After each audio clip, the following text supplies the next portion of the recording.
So I'm a board certified psychiatrist and have helped over 250 PMHNPs and FNPs gain clinical confidence in their psychiatric diagnosis skills, treatment skills, and get better as psychiatric clinicians to help their patients get better and so they can make more money. So in this video, we're going to be covering how to treat common psych med side effects.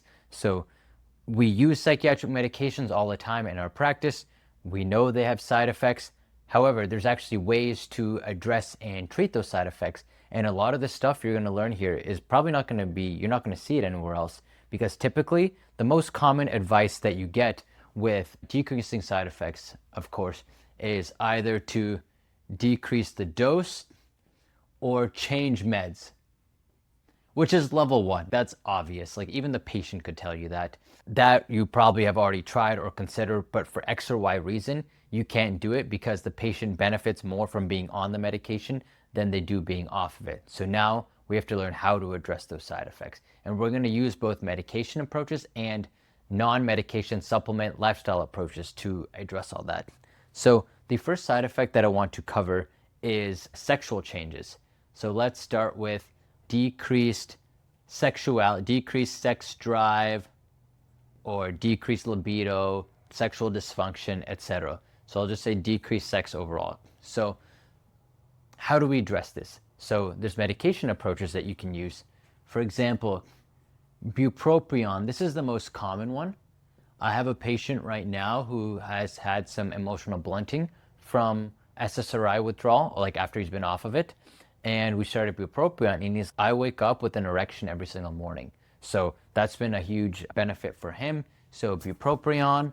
Buspirone is also used for this purpose. Basically, buspirone is more of a targeted serotonin intervention than an SSRI, which is just flooding the system with serotonin. Buspirone hits presynaptic specific serotonin receptors, so it helps to modulate the serotonin release. But the point is that this can help to actually improve the sexual side effects, not as much as bupropion, but it can be helpful that. But the approach that I really like to take is with supplements. So what I like to do is take supplements that can optimize the patient's testosterone. We know that testosterone is directly linked to sex drive and virility and fertility, all of those things, erection, like it's linked to all of that stuff. So even if the patient's a female, testosterone is still helpful for that female. So some supplements that I like are Tongkat Ali, ashwagandha, omegas, like omega-3s. Again, these are made out of fat, right? And the steroid hormones are made out of fat. So omega-3s and zinc. So zinc is a cofactor involved in testosterone synthesis. So I like these two. And then for diet-wise, so high fat, that's the most important thing. Testosterone is a fat hormone. And so when you eat a higher fat diet, I'm talking about healthy fats, that helps it out. So for example, in my diet, I have incorporated a lot more beef into it for this reason, and eggs too. This is foods like a year ago I barely touched. I mainly ate chicken. And now my diet's mainly beef, eggs, and fish because I want to optimize my testosterone, and I do that from a high fat diet. Of course, sleep and exercise, of course, also help, but that's universal, right? These ones are more specific to sex drive specifically. So there's that. So then the next one is sweating. So I've had some patients who have complained of night sweats from taking SSRIs or SNRIs. And so here's the various ways that you can address it.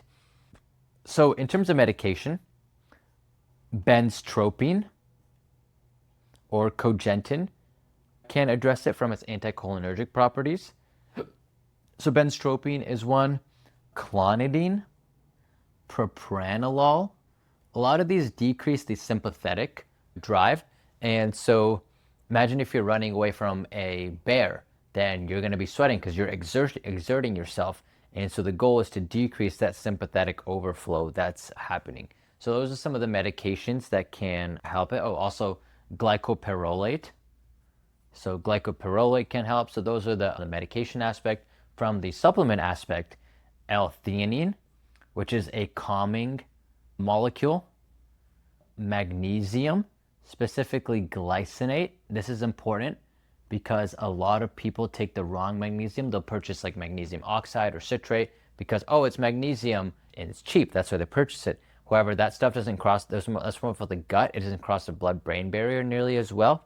So you don't get a lot of the cognitive benefits from it. So that's why I like magnesium glycinate personally, because it also helps calm down the mind. So the mind and the body have a reciprocal relationship. Sage. So all of those can be useful for the sweating. And so I have a full video on this topic too, if you want to check that out. So the next is weight gain.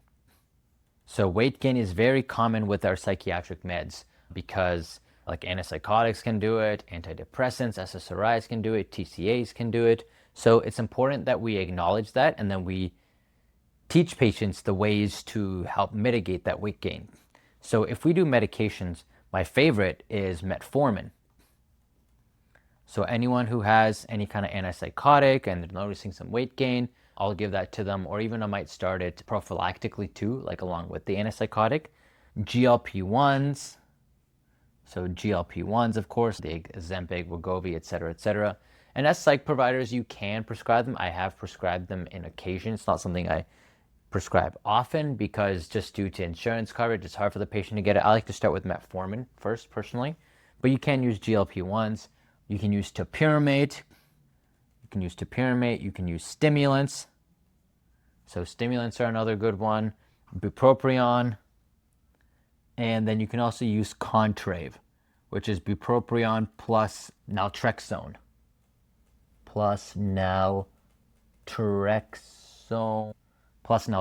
So you can add that as well too. So there's a lot of pharmacologic options to help with weight gain. In terms of supplements, you can use green tea extract. So basically this is a stimulating supplement. It's got the caffeine component to it, but it's also got L-theanine in it as well. And so that green tea extract can help to decrease appetite. You can use SAMe. And I think of SAMe as like a natural Wellbutrin. It's a stimulating supplement as well, used as a cofactor for a lot of reactions. And so that can help to decrease appetite. Creatine, same thing, stimulating, not as stimulating as some of the other stuff, but it has some benefits for appetite suppression. I wouldn't say it's huge, but you can throw that on there. Berberine. So all of these are ones that can be used for weight gain specifically. And then of course, obviously like diet, exercise, right? Diet, exercise, sleep. What I always teach people is that I teach providers this and then also patients is that yes, the medications can cause weight gain for two reasons. One is that they can increase appetite, and second, they can decrease metabolism and increase fat storage. However, the patient is still responsible for every morsel of food that goes in their mouth. I'll repeat that. The patient is still responsible for every morsel of food that goes into their mouth. So we know that weight gain happens when there's increased calories compared to what's burned. That is a fundamental law of thermodynamics, energy that does not change. Fat is basically just excess energy that gets stored in the body. It's like a bank. It's a repository for that. And so the meds can, of course, increase weight because they increase appetite. So what I often tell people is that get rid of all the junk processed food in your home. Just get rid of it. Tell all your patients this. Tell them to get rid of all their junk and processed food in their home. Because for me, at least, what I've found is that I am the most tempted with junk and processed food if it's in my home. For example, I have a huge ice cream craving. I love sweets and desserts and things. I always try to end every meal with that. But it makes it hard to maintain fitness goals with that. Now I've switched it to I only have Greek yogurt in the home.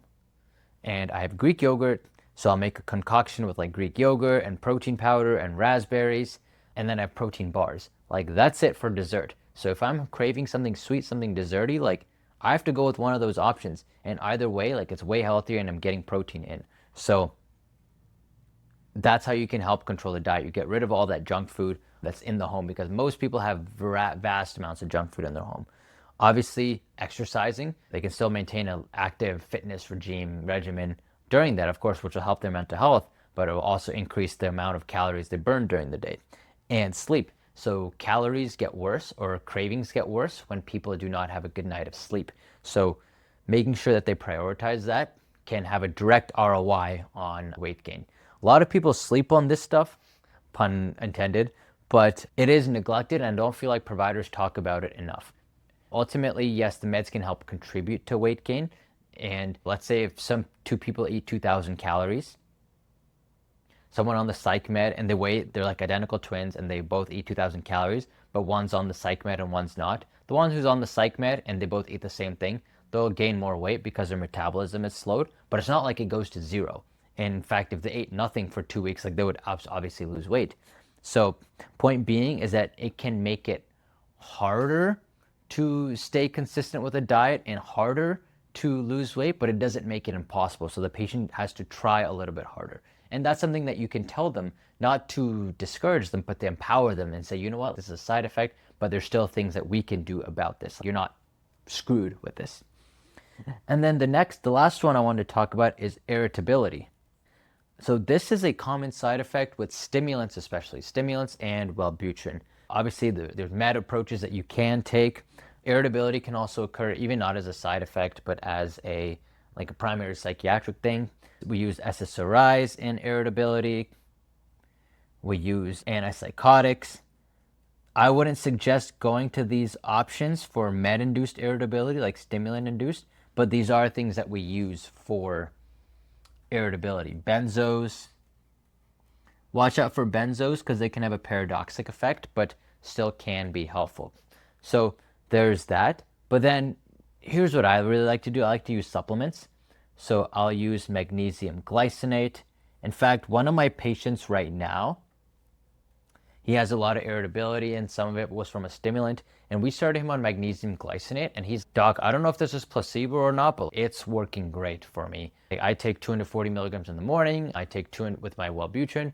I take 240 milligrams before I go to bed. And every time I have some kind of argument or something, or I feel like things are going to escalate, I'll take it and I'll feel just very calm and I get through situations with my spouse a lot quicker.